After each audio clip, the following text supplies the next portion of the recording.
Ramzan series हमने start कर दी है। उम्मीद है कि आपको हमारा सारा सीरीज़ पसंद आएगा। आज इस सीरीज़ का पहला एपिसोड है शाही टुकड़ा। आज मैं आपको दिखाऊँगा शाही टुकड़ा इफ्तियार के टाइम पे आप घर पे कैसे बना सकते हैं। पहले ब्रेड 2 पीस ले आएँगे, उनके साइड काट देंगे।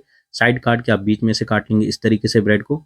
अब क्या काम करना है, गरमा-गरम तेल या घी लेना है, इसको तेल या घी के अंदर फ्राई कर लेना है। तब तक फ्राई करना है जब तक इसके अंदर सुनहरा कलर नहीं आता है। सुनहरा कलर आएगा तो इसको बाहर निकाल देंगे, साइड पे रख देंगे। अब एक पैन ले आएँगे, दूध के 2 कप डाल देंगे, इसमें एक रबड़ी बनाएँगे इसके लिए, शाही टुकड़ा के लिए। उसमें केसर डाल देंगे कलर के लिए और डालेंगे चीनी अपने टेस्ट के हिसाब से। गैस ऑन करेंगे, इसको उबालेंगे। अब इसके अंदर एक उबाल लानी है, इसको कंटिन्यू हिलाना है ताकि ये फट ना जाए दूध। जैसे इसके अंदर उबाल आएगा तो अब एक बाउल ले आना है, उसमें ठंडा पानी या ठंडा दूध ले लेंगे हम यहाँ पे ठंडा पानी ले रहे हैं, उसमें डाल देंगे कस्टर्ड पाउडर 2 चम्मच। अब इसको मिलाएंगे इस तरीके से। अब इस कस्टर्ड पाउडर बना के इसके अंदर डाल देंगे उबलते हुए दूध के अंदर। तो अब जो इसको हिलाएंगे, थोड़ा सा गाढ़ा करेंगे। जैसे थोड़ा सा गाढ़ा हो जाएगी हमारी रबड़ी तो इसके अंदर डाल देंगे ड्राई फ्रूट कोई भी अपने हिसाब से, जो भी आपको पसंद है। हमने यहाँ पे बादाम डाले हुए थे। अच्छे तरीके से गाढ़ा करके इसको ठंडा करके ब्रेड को लगा देंगे प्लेट पे इस तरीके से सजा के।